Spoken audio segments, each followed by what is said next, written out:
G'day guys, how's it going? Drygana here, back again with another video, and today I'm going to be teaching you guys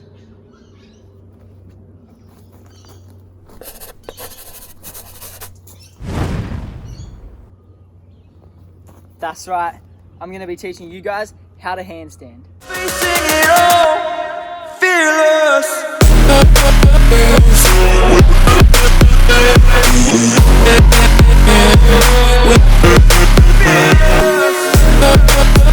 Now the first thing you need to do is probably the most important thing.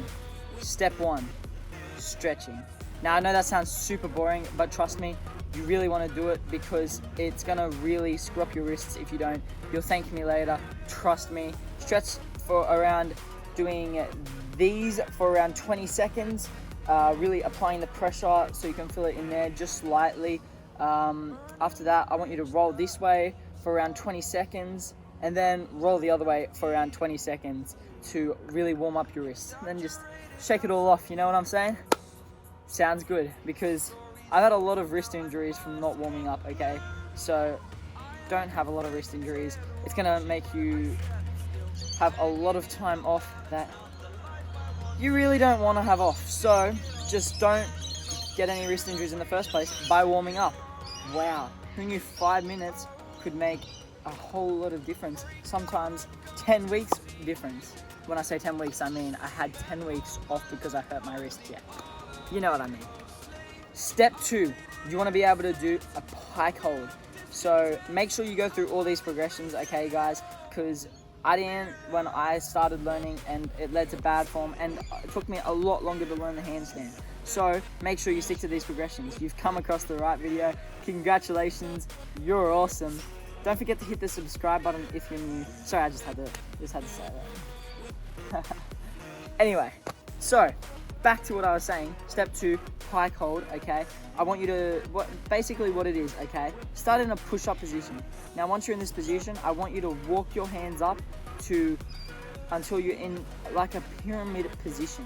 What this is gonna do is gonna put a lot of emphasis on the shoulders as if you're kind of in a handstand. I want you to hold this for 30 seconds. Now, I know that sounds like a long time, but trust me, you're gonna wanna hold it for 30 seconds because you want to hold a long handstand, and it's just going to make your strength in your shoulders a lot stronger, okay? So next, step three, it's the kind of the same thing, just elevated. So elevated pike hold. This is going to place a little bit more emphasis on those shoulders, okay?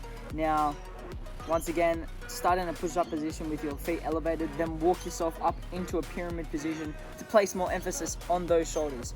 I want you to hold this for around 20 to 30 seconds before moving on to the next progression, which is stomach to the wall handstands, okay? So walk your way up to the wall with your stomach facing the wall in a handstand position.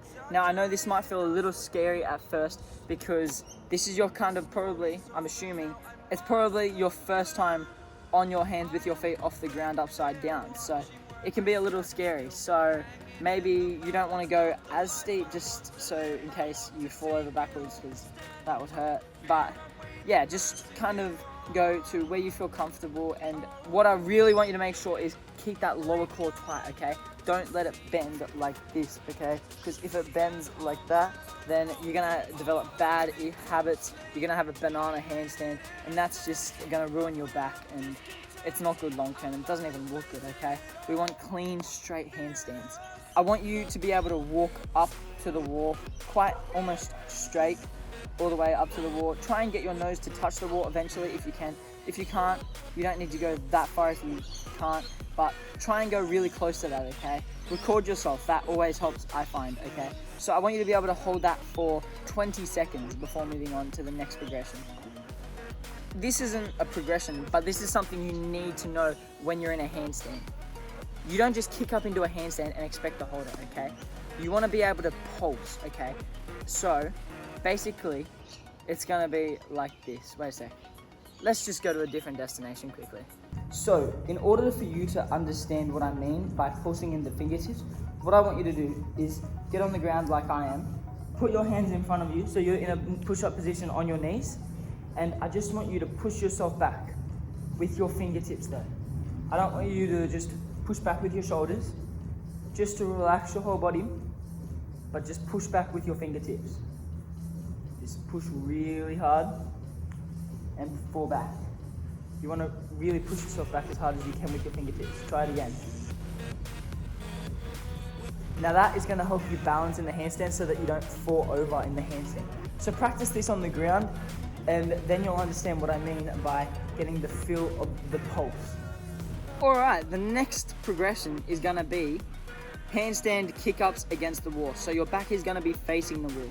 Now, at first you guys might not be able to do this because I know it was really hard when I tried to do it, and it might take you some time, but trust me, you really need to know how to do this, obviously, if you want to get into a handstand. So when you're kicking up into a handstand, you can do either one of these two ways. Either start in a gymnastics position to get into a handstand, which is like this, by standing up and then going into a handstand from a standing position, or start in the way most calisthenics athletes start, which is by starting your hands on the ground and kicking up into a handstand. Now, this is probably the way to get more control, starting on the ground, and it requires a little bit more strength, which is why calisthenics athletes use it a lot of the time. And just quickly, I want to say one thing that a lot of people do and why they can't really kick up into a handstand too well sometimes. Okay, now look at this clip that I'm showing you now. Okay, maybe it looks alright, but I'm just not kicking up into a handstand. Alright, so now look at this other clip. Okay, I'm kicking into the handstand. I can kick up straight into the handstand. Now let's compare these clips side to side in slow motion. You may not have noticed much of a difference before, but just quickly look on the clip of your left. Okay, this was the clip where I couldn't kick up. If you notice my shoulders, they are behind my hands when I'm kicking up into a handstand. This is a no-no, okay? You want your shoulders to be in front of your hands, like on the right clip here, okay? This is gonna help you kick up into a handstand. So make sure you know how to do that and just keep practicing kicking up on the wall, and it'll help with your control in kicking up into a handstand as well. The next step you want to learn how to do is handstand wall walks. Now this move requires a little bit more strength, which is why we're using it now, because you really want to strengthen those shoulders up in a handstand, okay? So what you're going to do is start with your feet next to the wall in a push-up position, and now I want you to walk up the wall into a handstand with your stomach facing the wall. I want you to hold that for 3 seconds and now walk back down into a plank position. I want you to hold that plank position for 3 seconds with your feet on the wall, obviously. Then go back up into it and do that for a total of 3 times up and down. So 1, 1, 2, 2, 3, 3, before moving on to the next progression. Next, what you're gonna learn how to do is handstands with your back against the wall, but with one foot off the wall, if that makes sense. So like this clip I'm showing you now, okay? I'm gonna start with my feet both on the wall, and here I'm gonna take one of my feet off the wall. And what I'm gonna do is I'm gonna try and swap them in the air, okay? This is gonna give me some balance off the wall. You're gonna be experiencing your feet off the wall in the handstand, okay? Now, I want you to be able to hold that, each leg for as long as possible, okay? There's not really a certain amount of time here. I just want you to get really comfortable with this. So next, after that, what I want you to do is learn how to dismount in a handstand. Now, you can either dismount to your left or your right. I dismount to my right, but I know my best friend, he dismounts to his left. So it's whatever preference you want, because you don't want to land straight on your back if you fall out of your handstand, okay? Now, that's not the only ways. You can also do a tuck and roll if you fall over into, if you fall over in a handstand, but this is kind of a little scary, and I'm assuming you'd want to actually learn how to dismount sideways, because that's nowhere near as scary. So what you want to do is maybe get a friend to assist you if you want at first. Kick up into a handstand, and then I want you to just practice falling over, okay? It's going to be scary, but if you want to learn how to handstand, you're going to want to know how to learn how to dismount, okay? So I want you to learn how to do this really comfortably before moving on to the next progression. Next, what you need to learn is handstand pulses off the wall. Remember what I was talking about before, pulsing with your fingers? Now that's when we're going to put it into use. We're going to push our feet off of the wall, and we're going to try and just hold it for a second, just push our feet off the wall with our hands, not actually using our feet to kick off the wall.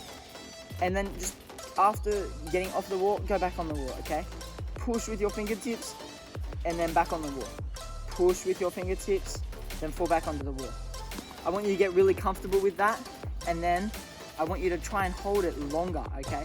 So push with your fingertips off of the wall, but try and hold it, okay? Now, you're gonna be pulsing.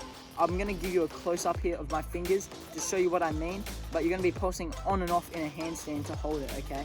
Now, this is gonna stop you from falling over backwards or also back forwards from your handstand. So I want you to practice kicking up onto a wall and then pulsing yourself off the wall, and then eventually holding it for 10 seconds off of the wall, pulsing off of the wall. And once you can do that for 10 seconds with your feet off of the wall, I want you to go into a handstand. Now, I know that's a big jump for some people, but you're gonna have to learn, because you've just mastered a handstand against the wall and now kicking off, kind of, okay? You can hold it for 10 seconds anyway. I would really recommend coming back to this a lot, because it's a lot less scary, because you're not gonna fall over and you can control yourself after you've got your balance against the wall. So keep using that progression that I just told you, but now is when you can finally learn to kick up without a wall and try and hold yourself in a handstand. You can get a partner to try and hold you if you want, but eventually the end goal is going to be the handstand. So what I want you to make sure you're doing is keeping that core tight, all right? I don't want any saggy cores. I don't want any banana handstands, bad for your back, like I said. So make sure you're pulsing with your fingertips and you're straight in your handstand. In order to see how you're progressing in your handstands and see what you're doing wrong, if your shoulders aren't further enough forward in front of your hands, if you're not pulsing well enough with your fingertips, if you're banana or not, record yourself. It's the best thing you can do, recording yourself. So I hope that helped you guys learn how to handstand. I'm gonna make a video later on about how to master your handstand, and also how to do handstand push-ups. So I really hope you enjoyed this video, because I know when I was learning a handstand, it would have been really useful to know some of these tips. I was scrolling through handstand tutorials and they just couldn't get it for me, and it took me around a year to get it. So with these tips, I'm hoping you'll get it a lot faster. What I want you to try and do is 15 minutes a day practicing the progressions, okay? Now, that's really gonna help. I didn't practice my progressions for 15 minutes a day. I only did it for 5 minutes, okay? It's really gonna help if you do it 15 minutes a day. It's really a good idea. Now, another really good calisthenics YouTuber has made this challenge for handstands if you don't know how to do them, and I want to challenge you guys as well. Shout out to Brownie for this challenge. But what I want you guys to do is hold the progressions for 15 minutes a day every day, and see if you can get the handstand within 1 month, okay? If you can get it, I want you to go DM me either on Instagram or leave me a comment on YouTube and tell me that my progressions work, and just let me know, because I'd really like to know who actually can get it in a month. But if you can't, no big deal, all right? These progressions are eventually going to get you to a handstand if you consistently do them and with perfect form, okay? So I hope you guys enjoyed this video. If you're new to the channel, don't forget to subscribe, and also consider leaving a like on the video if you enjoyed it and I gave you some progressions and helped you understand the handstand. Don't forget to leave a comment down below on any videos you want to see in the future, and I hope you guys enjoyed this video, and I'll see you guys next week with another video.